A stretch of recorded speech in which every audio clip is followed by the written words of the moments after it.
પહેલો પડાવ ભવનાથ તળેટીથી 12 કિલોમીટર દૂર આવેલ ઝીણા બાવાની મઢી છે. ઝીણા બાવાની મઢી પર પહોંચતા તમને રાત્રિ રોકાણની સુવિધા, ભોજન પ્રસાદની સુવિધા મળતી હોય છે. તેથી બને ત્યાં સુધી આરામથી, શાંતિથી ભવનાથ તળેટીથી આ યાત્રા શરૂ કરી 12 કિલોમીટર દૂર આવેલ ઝીણા બાવાની મઢી સુધી જઈ અને ત્યાં રાત્રિ રોકાણ કરવું, આરામ કરો, ભોજન પ્રસાદી લેવી.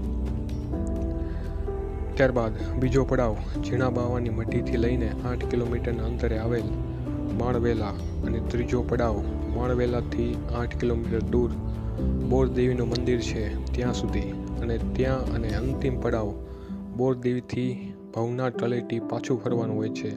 તે લગભગ 8 કિલોમીટરનું અંતર હોય છે. આમ 3 પડાવો પછી ભવનાથ તળેટી પાછા ફરવાનું હોય છે. ત્યારબાદ આ પરિક્રમા તમે પૂર્ણ કરશો. આ જગ્યાઓ પર રહેવા, જમવાની સુવિધા મળી રહે છે. હવે વાત કરીએ મુખ્ય 3 ઊંચા ચઢાણ એટલે કે ઘોડીઓની, જ્યાં અવારનવાર